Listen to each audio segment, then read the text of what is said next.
Atos capítulo 11. E ouviram os apóstolos, e os irmãos que estavam na Judéia, que também os gentios tinham recebido a palavra de Deus. E subindo Pedro a Jerusalém, disputavam com ele os que eram da circuncisão, dizendo: Entraste em casa de homens incircuncisos e comeste com eles. Mas Pedro começou a fazer-lhes uma exposição por ordem, dizendo: Estando eu orando na cidade de Jope, tive, num arrebatamento dos sentidos, uma visão, via um vaso, como um grande lençol que descia do céu e vinha até junto de mim. E pondo nele os olhos, considerei, e vi animais da terra, quadrúpedes, e feras, e répteis e aves do céu. E ouvi uma voz que me dizia: Levanta-te, Pedro, mata e come. Mas eu disse: De maneira nenhuma, Senhor, pois nunca em minha boca entrou coisa alguma comum ou imunda. Mas a voz respondeu-me do céu segunda vez: Não chames tu comum ao que Deus purificou. E sucedeu isto por 3 vezes, e tudo tornou a recolher-se ao céu. E eis que na mesma hora pararam, junto da casa em que eu estava, 3 homens que me foram enviados de Cesareia.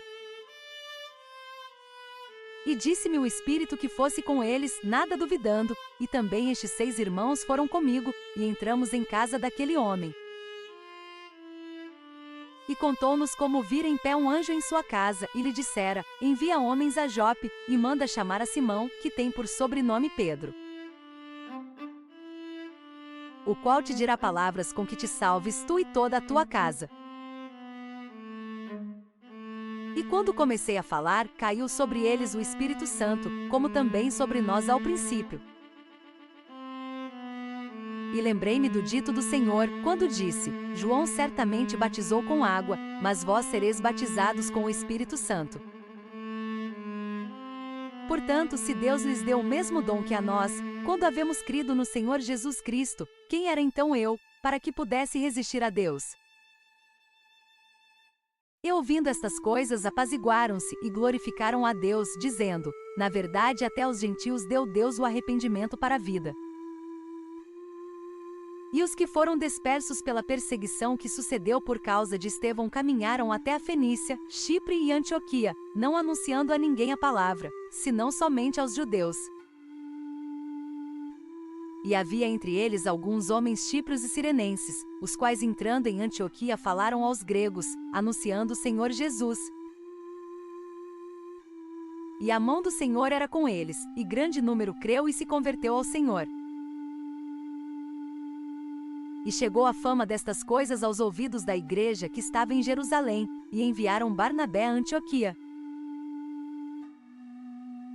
O qual, quando chegou e viu a graça de Deus, se alegrou, e exortou a todos a que permanecessem no Senhor, com propósito de coração. Porque era homem de bem e cheio do Espírito Santo e de fé, e muita gente se uniu ao Senhor. E partiu Barnabé para Tarso, a buscar Saulo, e achando-o, o conduziu para Antioquia. E sucedeu que todo um ano se reuniram naquela igreja, e ensinaram muita gente, e em Antioquia foram os discípulos, pela primeira vez, chamados cristãos. E naqueles dias desceram profetas de Jerusalém para Antioquia. E levantando-se um deles, por nome Ágabo, dava a entender pelo Espírito, que haveria uma grande fome em todo o mundo, e isso aconteceu no tempo de Cláudio César. E os discípulos determinaram mandar, cada um conforme o que pudesse, socorro aos irmãos que habitavam na Judéia. O que eles com efeito fizeram, enviando-o aos anciãos por mão de Barnabé e de Saulo. Que Jesus te abençoe e te guarde. Se inscreva no canal, deixe like e compartilhe com seus amigos e amados. Vamos juntos compartilhar a palavra do Altíssimo.